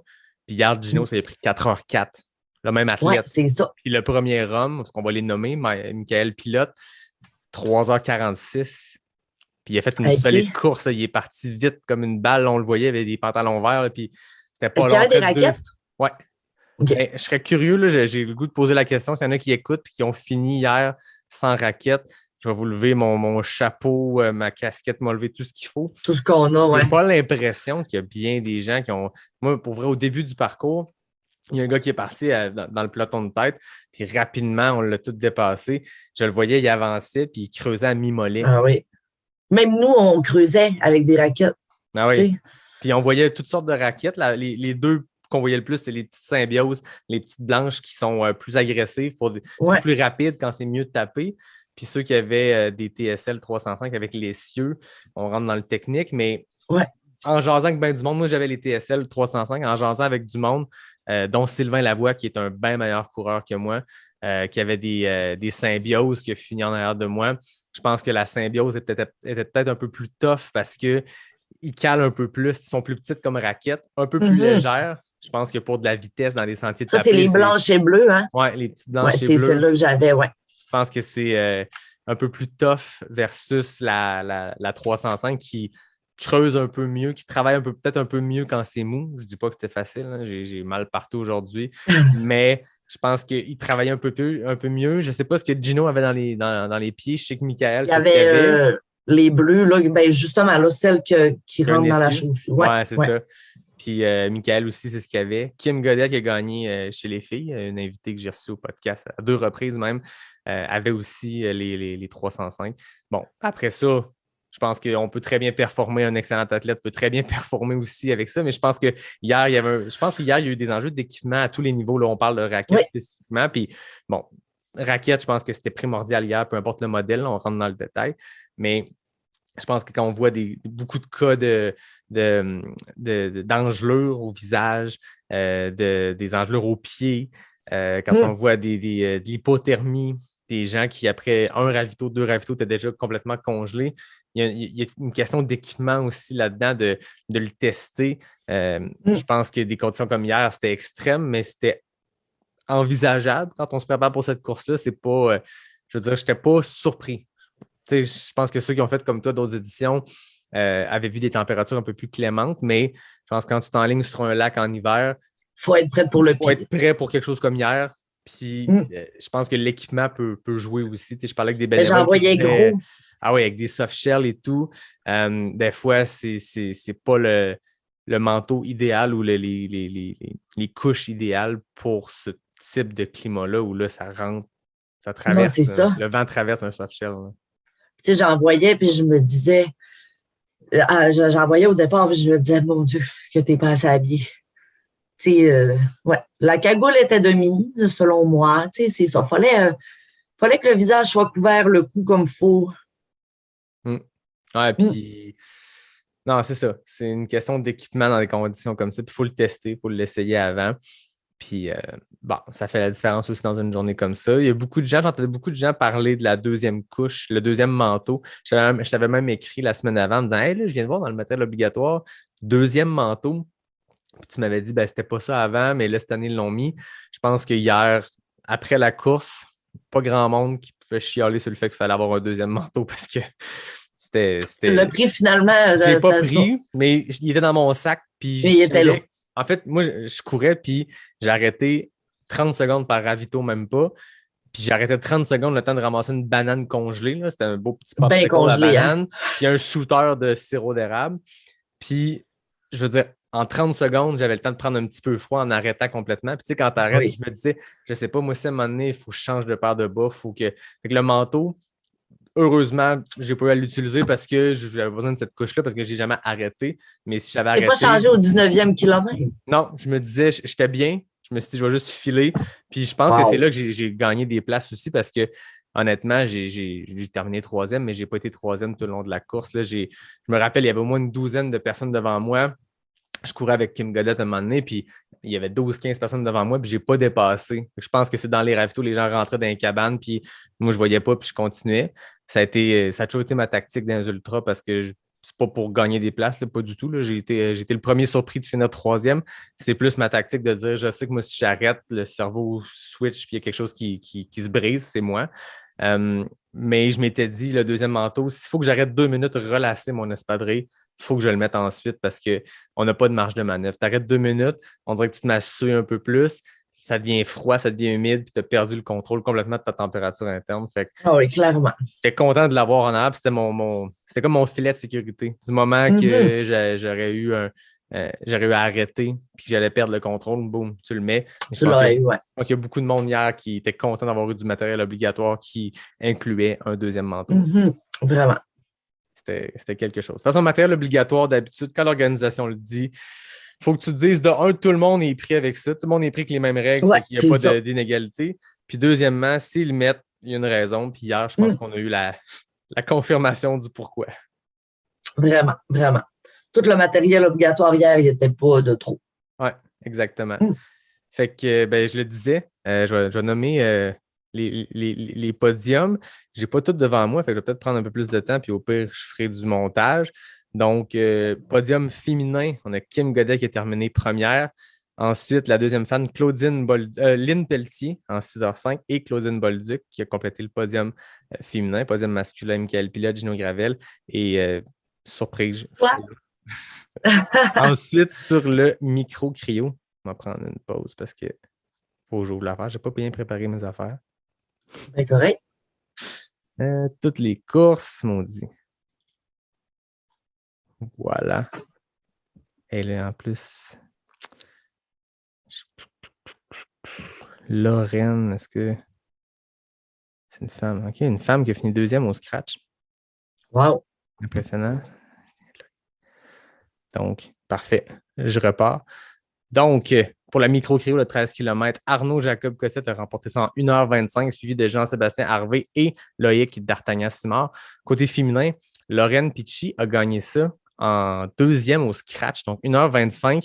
Écoute, elle est 8 secondes derrière le premier homme, deuxième au scratch et écoute, ça a dû se jouer sur le sprint final.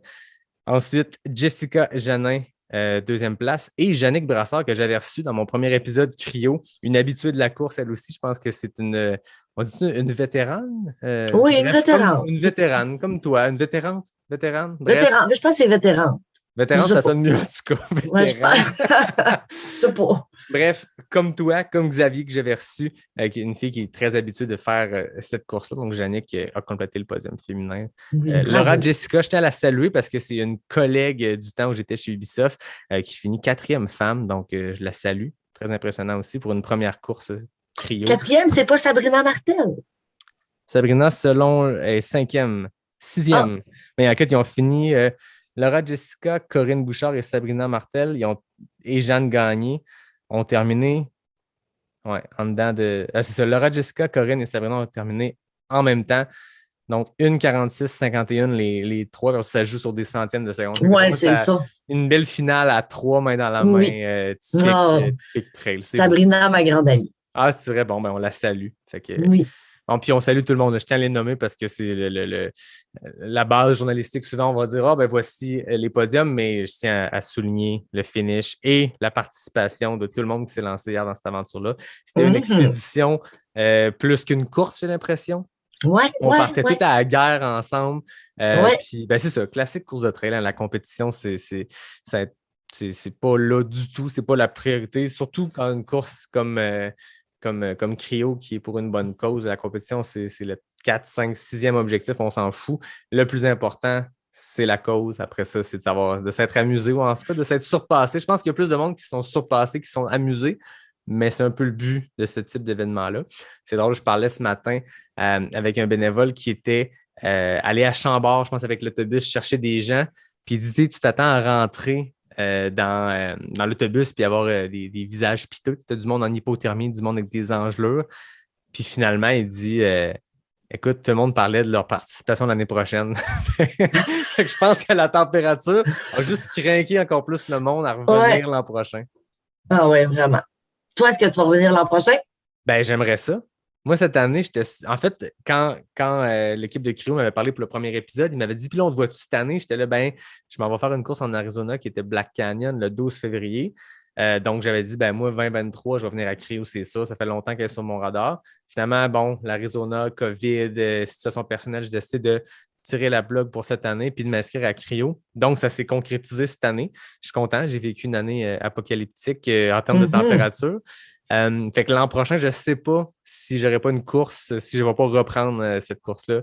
Mais c'est sûr que si je ne vais pas aux États-Unis faire une course la même fin de semaine, je vais me pointer le bout du nez à Cryo. C'était tellement une belle course. Pour vrai, ça fait 24 heures, là, puis je suis comme sur un nuage, mais surtout sous le charme de cet événement-là. Tu comprends pourquoi j'aime autant ça maintenant? Voilà, exact. Je comprends pourquoi tu as cette course-là tatouée sur le cœur. Pour vrai, oui. Ça se sentait. Toutes les personnes que je connais qui ont fait Cryo m'en parlaient. Puis je chantais cette espèce de « faut le vivre, faut le comprendre ». Je sentais quelque chose de vraiment le fun, mais les gens n'ont pas tout à fait les mots pour l'exprimer, puis on dirait que ça se vit, ça ne s'explique pas.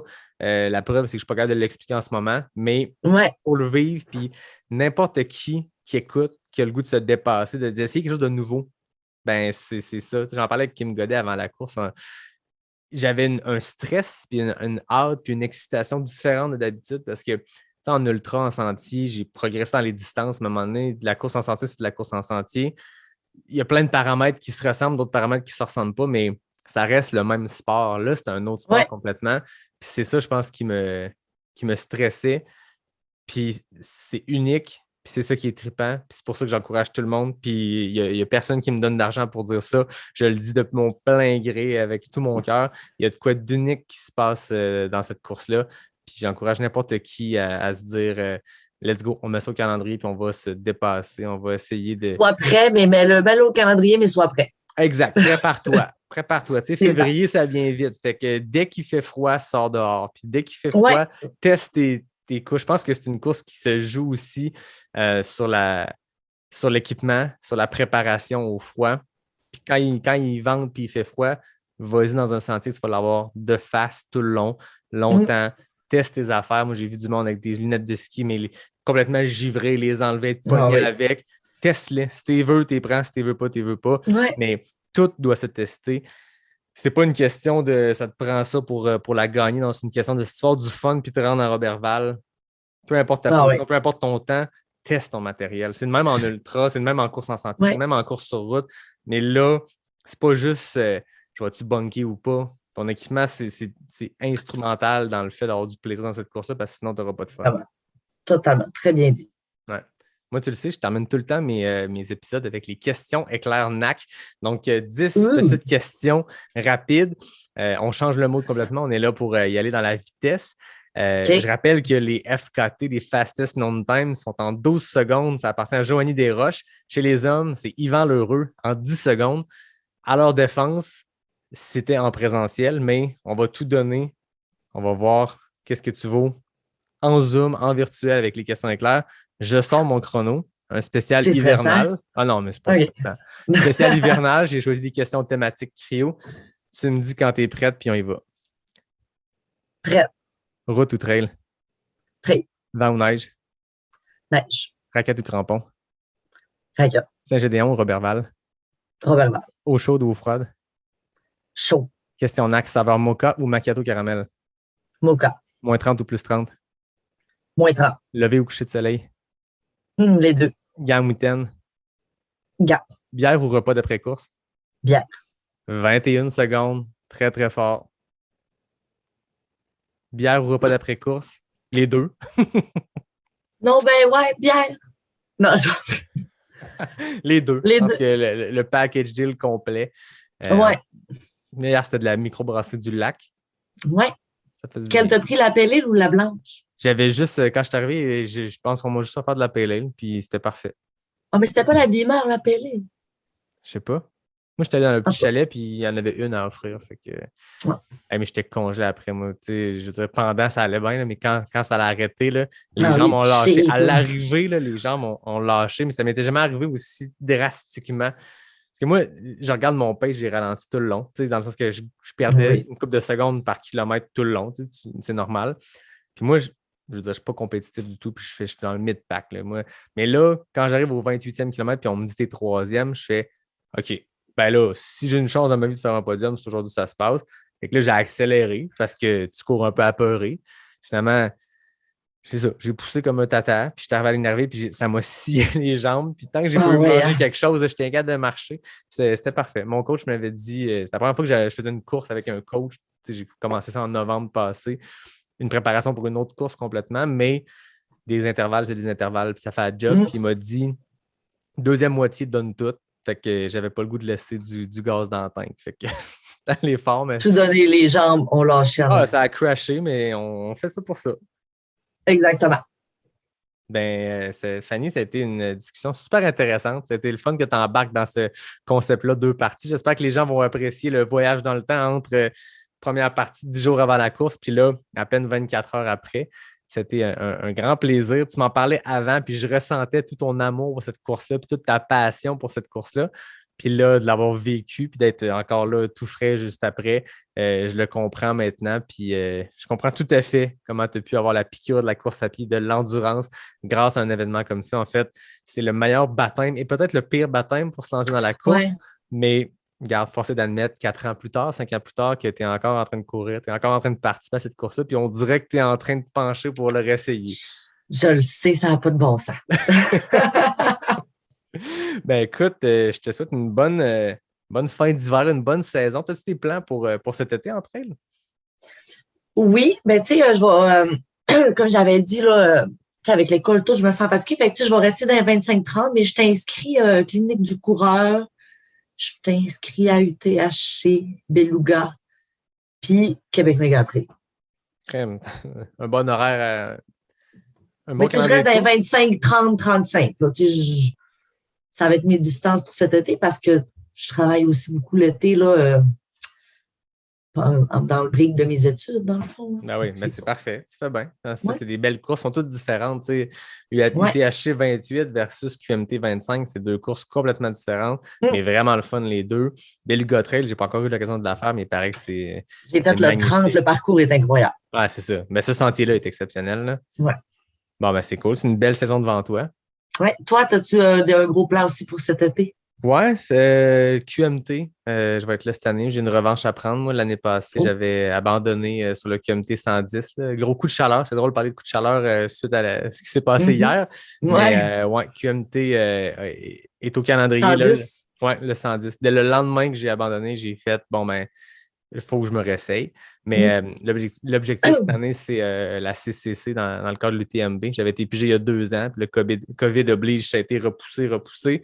Fait que là, cette année, écoute, mon Airbnb est réservé en Italie. Fait que ça va être le tour du Mont Blanc. Fait que tout le reste va être en préparation pour ça. Le QMT, je vais arriver avec une attitude différente de on va s'amuser, puis ça va être ça. Puis je vais être près de la clinique du coureur aussi. Fait que toujours un bel événement dans la région de Québec. On va peut-être se croiser. Ben, certainement. Fait que, merci beaucoup de ton temps, Fanny. Merci d'avoir partagé ton histoire. Merci d'avoir partagé ça avec les auditeurs. Je pense que j'ai pas de doute que les gens vont adorer. Puis j'ai pas de doute qu'on va donner le goût aux gens de s'inscrire. Puis on va les voir sur le Lac-Saint-Jean l'an prochain. Puis ils comprendront ce qu'on discute depuis tantôt, qu'on ne réussit pas à mettre en mots. Il faut aller le vivre, gang. Allez vous inscrire. L'an prochain, surveillez ça. C'est pour une bonne cause.